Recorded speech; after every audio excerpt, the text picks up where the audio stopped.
Hi everybody, Adrian Fuentes here. Did you know that the Democrats of Greater Tucson has a website, thedgt.org, and if you subscribe, it's only 20 bucks.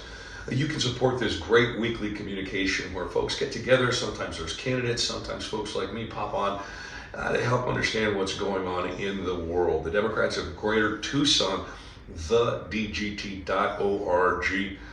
Join up today. So thank you for coming and meeting Vanessa Bechtol. She's a Democratic candidate in District 4 for the Board of Supervisors.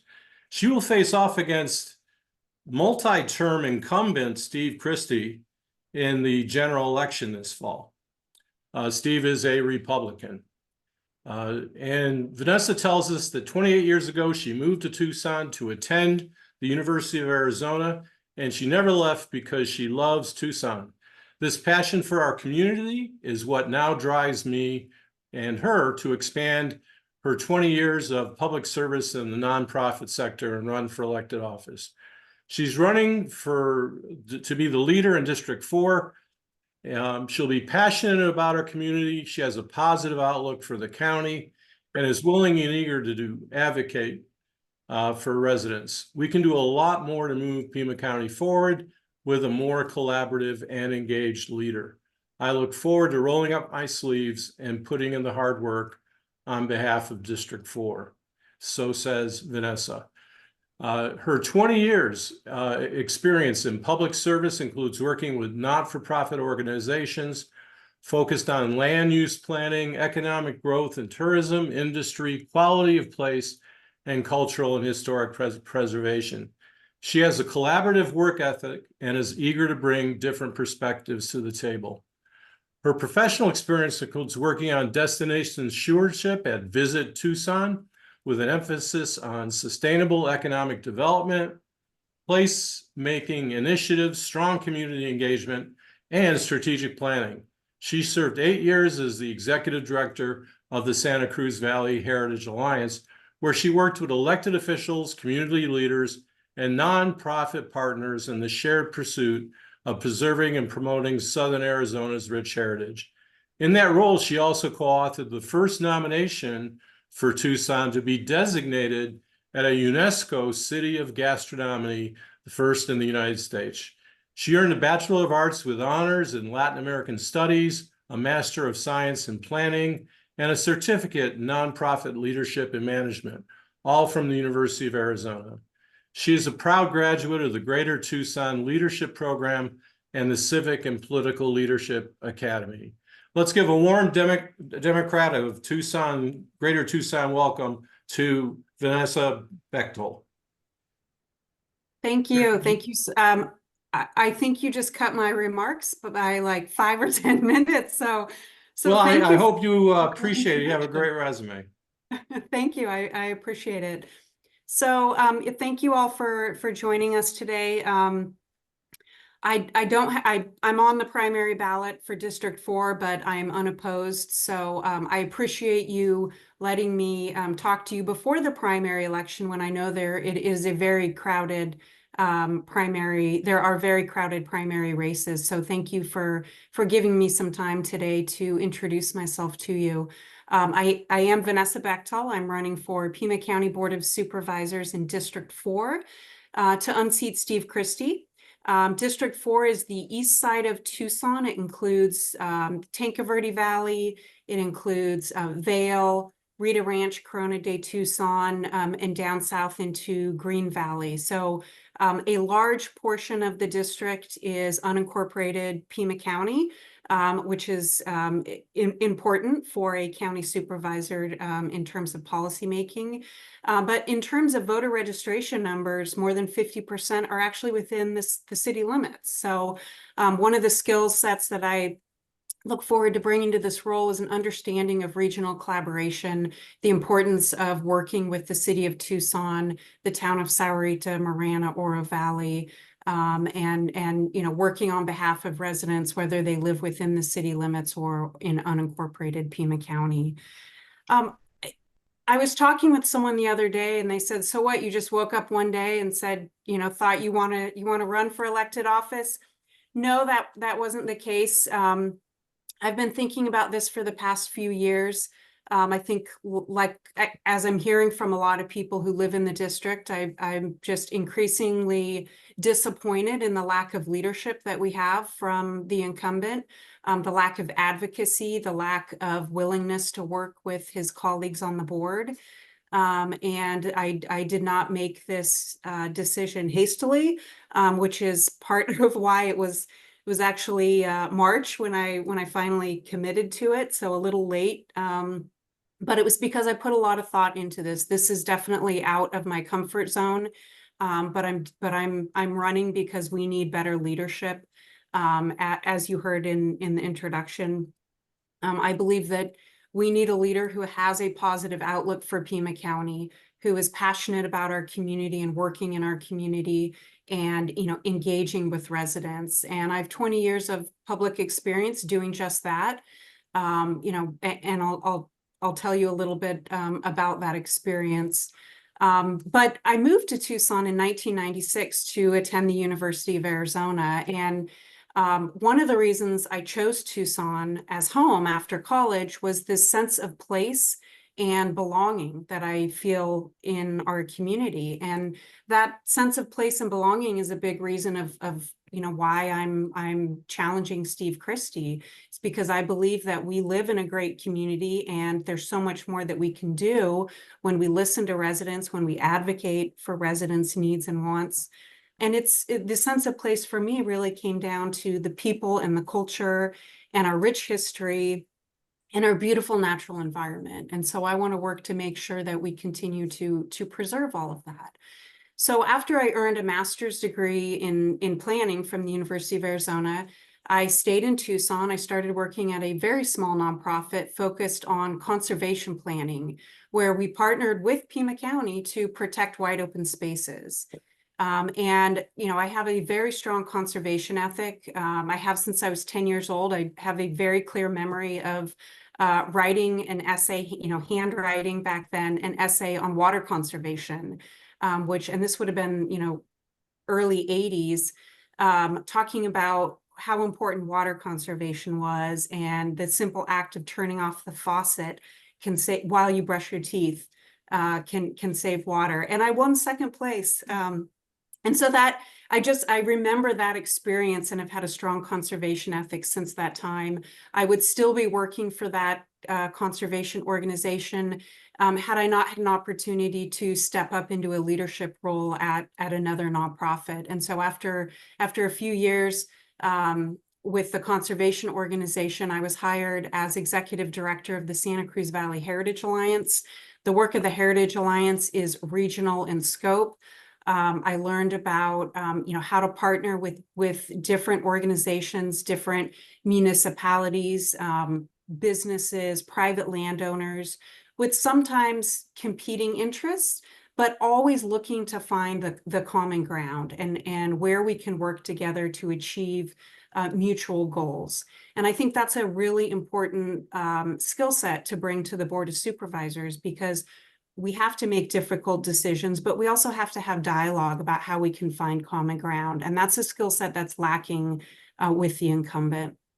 I also learned about the importance of taking a more regional approach to problem solving. So the Heritage Alliance is the nonprofit that was lobbying for and now manages the congressionally designated National Heritage Area, which includes the greater Santa Cruz River watershed in Pima and Santa Cruz County. And so it taught me the importance of looking more regionally at solving problems related to sense of place, to heritage-based economic development. And so I look forward to bringing these skill sets to the Board of Supervisors. My work in that role ultimately led to where I am now. I was recruited by Visit Tucson 8 years ago to lead up a new community partnership program, in part because of my experience with heritage-based tourism, but also because of the kind of wide-scale, regional-based community engagement that I had been working on. So one of the areas that I oversee at Visit Tucson is our membership or partnership program, where we work to support more than 500 local small businesses. And I think bringing that that pro-business, you know, how to actually support local businesses and keep them thriving is another skill set that I look forward to bringing to the Board of Supervisors. The tourism industry generates in Pima County nearly $3 billion of investment annually. And so I think that's a different take on economic development. We need to be thinking about different ways to generate revenue for Pima County. And tourism is one of those non-extractive exports that we can continue to support. So the one other area of public service I want to mention, because I think it's an example of stepping out of your comfort zone and for me, being a lifelong learner. And that was my experience serving as an honorary commander at Davis-Monthan Air Force Base.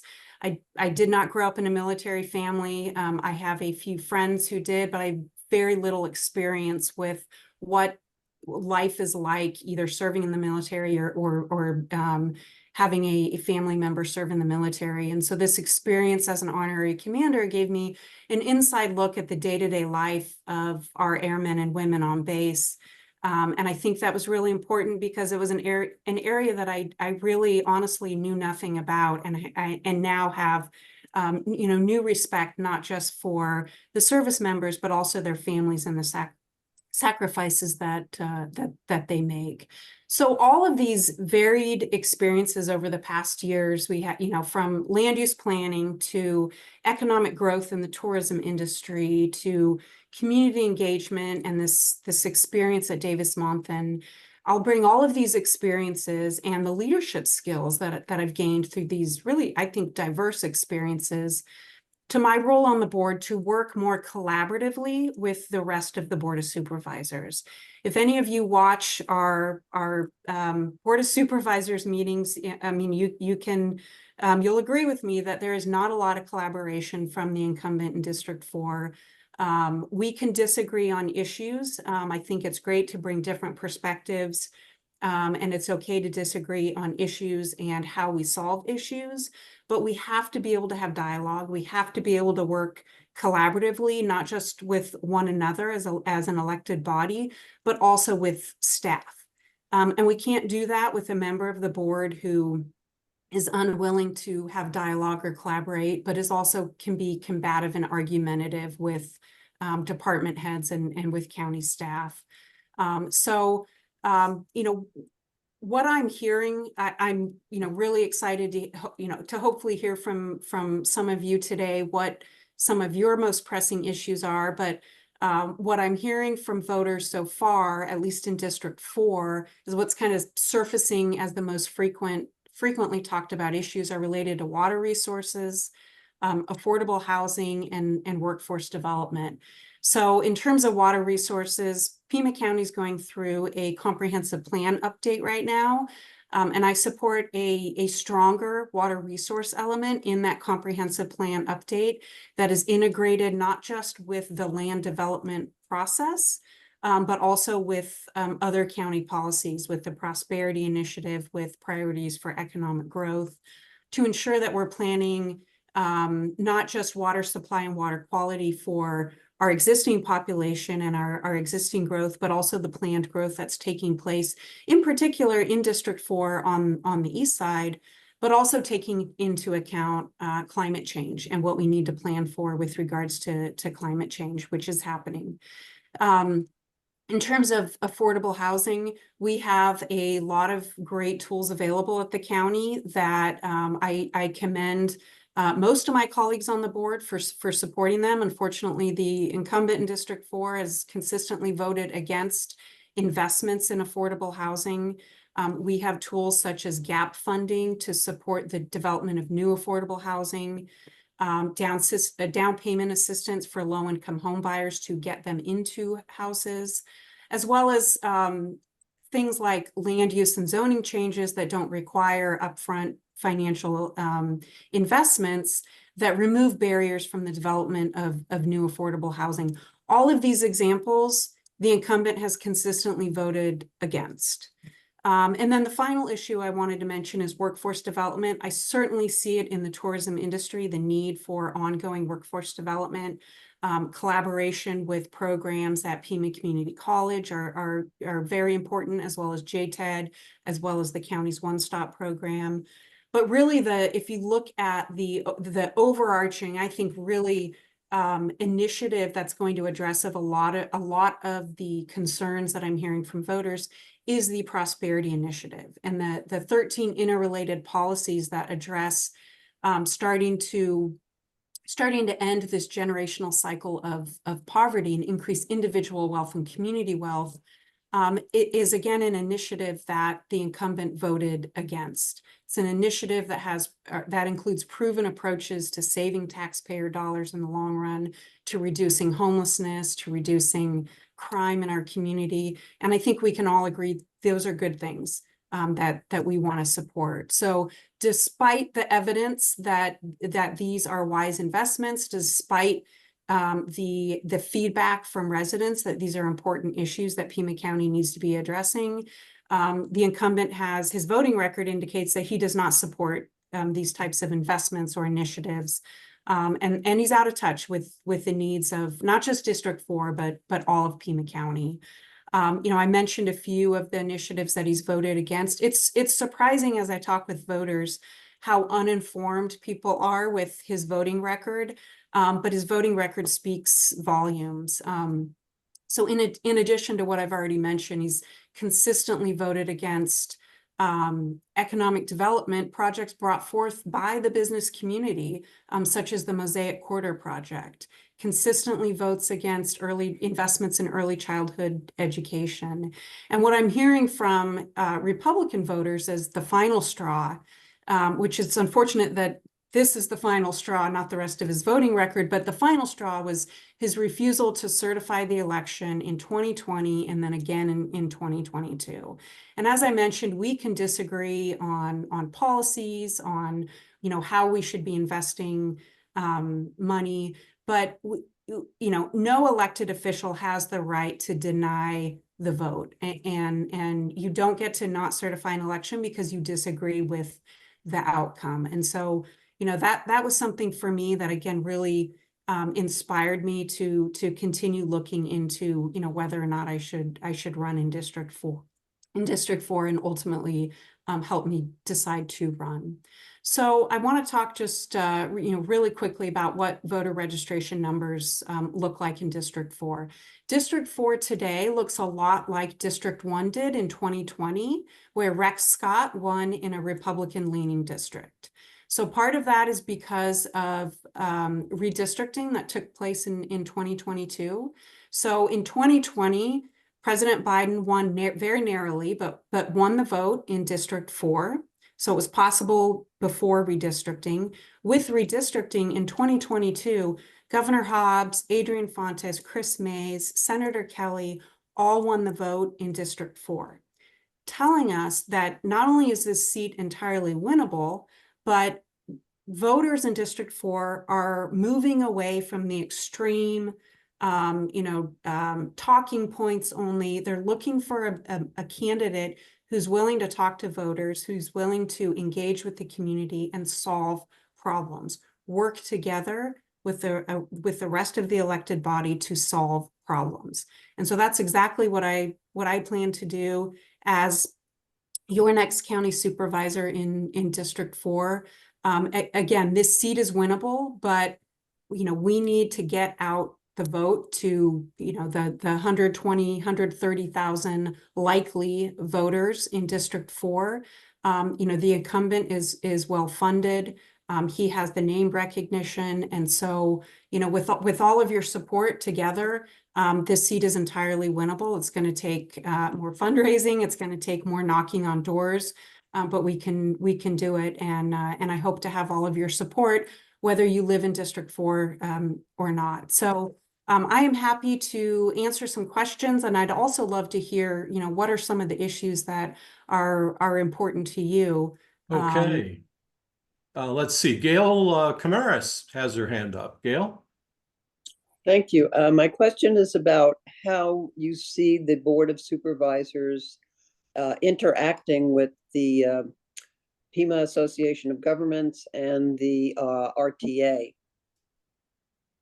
That's a great question. I fully believe in a regional approach to problem solving, which means we need to work with PAG and we need to work. I support RTA next, having not seen what the board approved public plan for public review is yet. I support a regional approach to transportation planning and transportation investments. Transportation infrastructure, not just paving roads. I think this is really important because Pima County does not have a comprehensive transportation plan. We have a 10-year road maintenance and improvement plan, which is important. We're always going to, especially with climate change, we're well into the future going to be needing to be focusing on road repair and maintenance, but we need to be thinking more comprehensively about transportation infrastructure. I support an RTA Next plan that incorporates the input from residents who live in the growing areas, such as Vail, that have older infrastructure, and balancing that with the urban core and the needs of the urban core, the needs for public transit. So I think it's really important for the Board of Supervisors to work collaboratively with the City of Tucson to make sure that their concerns regarding RTA are addressed, but also to work with PAG and to make sure that RTA Next is really serving the community, the broader community as a whole. Larry, do you have a question in the chat room? No question in the chat, but I had a question of my own. Oh, sure. First of all, Vanessa, I wanted to congratulate you and thank you very much for running for this office. Steve Christie has been a supervisor for 7 years, and we just couldn't possibly do worse than him. So kudos to you. Thank you. I had a question concerning the jail. There was an article published recently that said that the jail has a higher per capita death rate than Rikers Island. And between 2022 and 2023, 39 people died in the jail, and it's currently holding 760 more people than it was designed for. How would you address these problems? Well, the stats you just shared those are unacceptable. This is an issue that the current board has not had a suggested solution for yet. I've read the Blue Ribbon Commission report that didn't have a definitive recommendation, so look forward to learning more about what's coming next. But I think at the end of the day, we need to do a better job of, again, you're going to hear me talking about collaboration. I'm not avoiding answering your question, but I think that we have a problem with lack of collaboration and coordination among departments, among jurisdictions even. And I mean, we see that with some of the concerns about RTA Next. So I think in terms of the jail, we need much more coordination between the policy and budgeting that's coming from the Board of Supervisors, law enforcement, public health services, and also how we are looking at crime in our community, looking at our homeless population, looking at substance abuse and mental health issues. So I think with a lot more coordination among different departments within Pima County, as well as with the experts we have outside of Pima County in terms of our community partners, more coordination to make sure that those who are, well, first of all, that nobody's dying in jail. That's unacceptable. But that those who are needing, whether it's mental health or substance abuse support are getting that from the start, and that we start to look at the root of the problem instead of putting a Band-Aid on planning to, let's just plan on incarcerating more people and we need a bigger jail for that. No, let's look at some of the core problems to homelessness, mental health, substance abuse, so that we can make sure that the people who are committing crimes are held accountable, but people who are truly needing additional support for substance abuse and mental health and getting into stable housing, that we can help those people as well. Thank you. Okay, Pat Weedoff has a question. Pat? Tell us more about your strategy to reach Republican voters, because as we know, it's difficult to unseat an incumbent. And if you could tell us a little bit more about that. Yeah, it is difficult. It's funny. It's not funny. It's interesting that as I was talking to people considering running, I hear a lot about how the business community is unhappy with him. Voters are unhappy with him. But then at the end of the day, people are unwilling to actually come out publicly and say that. And so in terms of getting the Republican vote, it's going to happen a lot. A lot of it's going to happen door to door, having just common sense solutions to discuss with voters.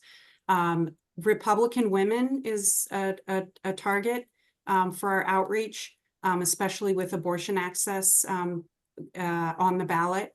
I think that's going to turn out a lot of women Republican voters. But really, a lot of the Republican voters I talk to are unaware of the incumbent's voting record, and simply mentioning, 2 or 3 things that resonate with them, they understand that, he's not representing Republican values, that he's gotten too far extreme. And by isolating himself so much, I heard from one voter that they feel irrelevant because he has isolated himself so much on the board that District 4 is irrelevant. And that's unacceptable, that any voter in any district anywhere would feel irrelevant because of the actions of, who's been elected to represent them. And so, so really the strategy is talking to Republican voters about the issues that matter to them, which overwhelmingly, I have a voting record to back up how he's not supporting those issues. I mean, the business community is talking a lot about homelessness and affordable housing and how that's impacting business owners' ability to, to pay enough for, someone to stay in their house. And yet the candidate that they're supporting, that they have supported in the past, is not supporting affordable housing. So it's really having to connect those dots. It seems obvious to me, but I think a lot of Republican voters need help connecting the dots between the incumbent's voting record and the issues that are important to them, and how we can actually solve problems when we collaborate and coordinate and work together to find common ground on solutions, instead of just showing up and saying no on everything. Vanessa, I had a question for you about the poverty rate in Pima County. It's about 15%, which is really pretty high. And what do you think the county's role should be in lowering that rate? Well, I think the Board of Supervisors have taken a real positive step forward with lowering that rate by approving the Prosperity Initiative. I talk about the Prosperity Initiative a lot when people bring up issues, because it is so impressive. And a lot of I commend the majority of the Board of Supervisors for approving it, but really county staff for all the work that they did to pull it together, because it really does look at the core problems that are contributing to poverty: homelessness, affordable housing, access to, to transportation, workforce development, childcare. I mean, early childhood education is a, again, proven investment to lower crime and homelessness in the long run. And so looking at how we can invest in some of these 13 interrelated policies to start to lower that poverty rate, I think should be a priority for future budgets. I was down in Green Valley maybe 2 weeks ago, and someone asked, if you could if you, the budget had just been approved, if you could reduce something or increase, funding in an area, what would it be? And I think prioritizing funding related to the Prosperity Initiative is a priority because so many of these policy positions that are in the Prosperity Initiative are interrelated. You focus on one of them and it starts to tackle problems with so many other issues, ultimately addressing this high poverty rate. And starting to increase individual wealth in our community, the number of working families in our community. So I think the answer to that is really in the weeds of the Prosperity Initiative. Hey, Larry, looks like we have a question in the chat. Yes, we do. It's from R. Benson. How would you coordinate with Santa Cruz County on immigrant and other law enforcement issues? That's a good question. Immigration is a federal responsibility. And so, I would, as our current sitting board has done, would continue to encourage the federal government, Congress, to do what they have been elected to do. With that said, the county's responsibility, Pima County as well as Santa Cruz County, is public health and safety. And so, I think it's important to coordinate with Santa Cruz County elected officials and law enforcement as necessary to make sure that we are protecting public health and safety of our residents, as well as asylum seekers coming across, looking for, waiting to be for transportation to move on to where they're headed next. So I think coordination is absolutely important, but I also think we need to continue, everybody, not just the Board of Supervisors, reminding Congress that this is their responsibility, and immigration law enforcement of immigration status or asylum status should not be a local responsibility, should not be a state responsibility. This is federal, and so our sheriff's department should not be having to enforce immigration policy. Okay, well, I have a question for you. I think you're spot on Steve Christie's voting record. And what have you done to get that word out to prospective voters, or what might be some ideas you're considering to do? Well, so far, a lot of, because there's a primary on July 30th, it's a very cluttered race for a lot of seats right now. And so it's hard not having a primary to kind of cut through all that clutter. So what I've been focusing on, so far is really just kind of getting the campaign infrastructure in place so that starting August 1st, when people are starting to pay attention now to the general election, that we can hit the ground running.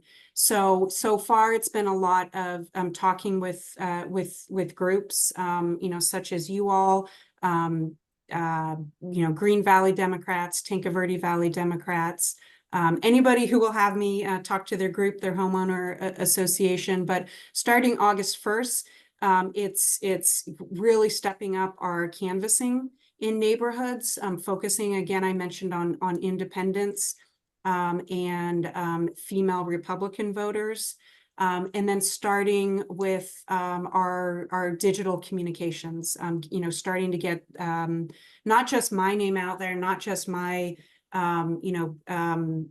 policy positions, but also Steve Christie's voting record. It speaks volumes. I think unless you actually sit down and watch the Board of Supervisors meetings, a lot of people, even people, really in the weeds with the, Pima County Democratic Party, are not aware of how horrendous his voting record is. And so it'll be starting to get that information out to voters, but really focusing on after the primary election so that it doesn't get lost in the mix.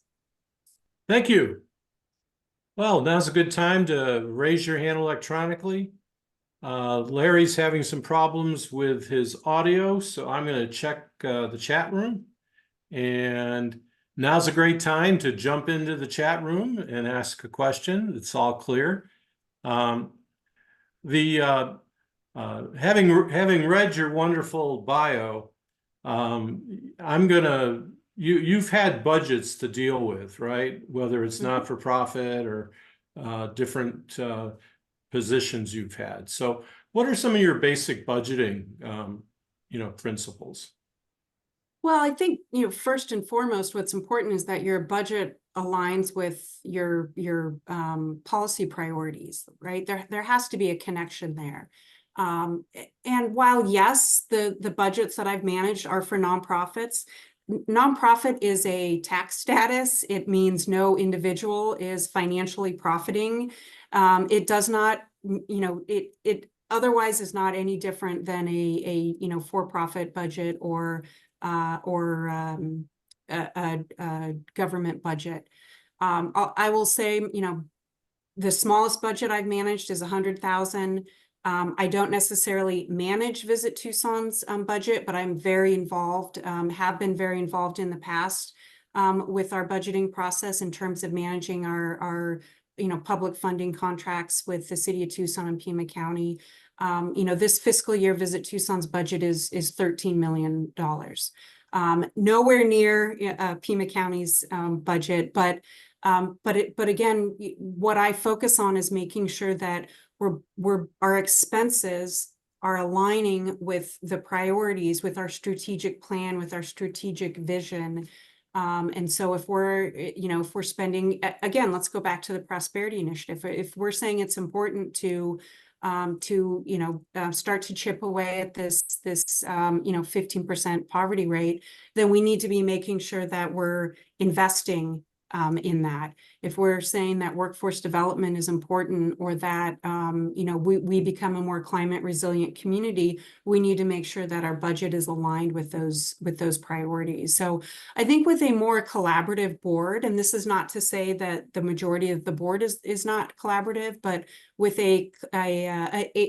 the District 4 seat being a more collaborative individual, I think we can have conversations as a board and with the county administrator about a more strategic plan, a more strategic vision for Pima County that our budget aligns with, that is something that I have not seen in Pima County ever before. And so I look forward to playing a role in developing that strategic vision and really having dialogue with the rest of the Board of Supervisors about, what do we want to look at for, 5-10 years down the road, instead of just, year by year chipping away at what the immediate problems are. I think we can take a longer term approach to solving some of these problems through aligning the budget with a more strategic plan. Thank you. The very good question about how to get the word out. I have to add that the way to get the word out is to raise more money to do that. It's very difficult in a race like this in a small district that lots of you don't live in, but it takes money to get the word out. And Vanessa's team is working very hard to do that. But they need money to do it. And I need to add that. So tell your friends that after the, as Vanessa said, after the primary, it's time to help this candidate get the word out. Thank you. Well, thank you. I've got a question about the gun show out on the Pima County Fairgrounds. I know that Rex Scott and other supervisors have been working for years to try to require background checks to be conducted by private sellers. And in April, the federal government said that the private sellers nationwide now need to do background checks. So I was wondering how you would implement this at the Pima County Fairgrounds, and also the private fairgrounds that takes, the private gun show that takes place in Tucson as well. That's a great question. I fully support implementing this federal policy to require background checks. The honest answer is how would I implement it? I don't know at this point. I think this is a great question, something I would need to look into. how you actually enforce something that is a federal policy that is not currently being enforced for private shows, but I do fully support that. And, you know, again, if anyone here in this meeting has insight into what's the best approach to that, I'm always 100% open to learning, but I don't have an answer for that at this point. Other than that, I support doing it. Question in the chat from R. Benson. Would you support an expansion of the sheriff's Vale substation to benefit East Side residents? That is another good question that if there is interest and need from Vale residents to do that, then absolutely. I have not heard that from Vale residents yet. What I have heard from Vale residents is that in some parks, there's some ongoing vandalism that is not being addressed by the sheriff's department. So I'd want to make sure that that's addressed, whether that requires an expansion of a substation. I don't know the extent of the problem well enough to say if that's what it requires, but again, I'm 100% behind asking questions, getting answers, understanding what the problem is so that we can make decisions based on what the problem is and what the needs are. And so if that's what Vale residents need, then yes, I would look into that. You know, we've had some debates with other Democratic candidates, like in the 3rd Supervisor District. And one of the issues out there that was discussed, and all the candidates agreed on, is the state of the Sonoran Desert. You know, do we have a plan? Are we really being good stewards of our desert? So is your question, are we being good stewards? Yes. Sort of. So the Sonoran Desert Conservation Plan, again, with a planning background, with a solid conservation ethic, I always turn back to the Sonoran Desert Conservation Plan. It guides where development is appropriate. It guides where, habitat diversity is high and where we need to protect our Sonoran Desert.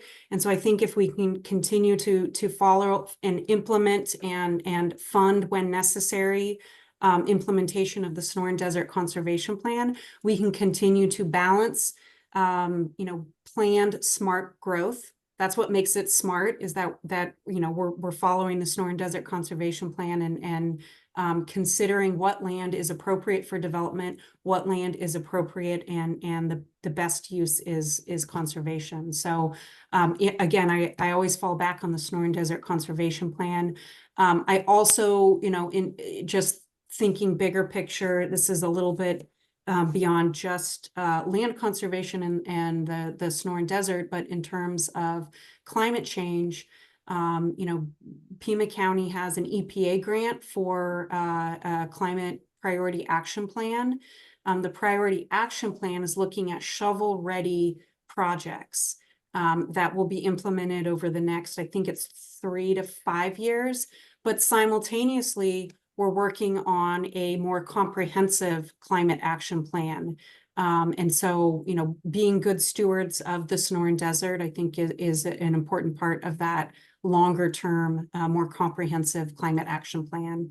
And I think the role of the county supervisors is to continue to let the staff know who are working on the climate action plan, who are working on, implementing or complying with the Sonoran Desert Conservation Plan. It's important for the Board of Supervisors to let them know that their work is important and that we're prioritizing the work that they're doing. Vanessa, tell us what you think about Copper World.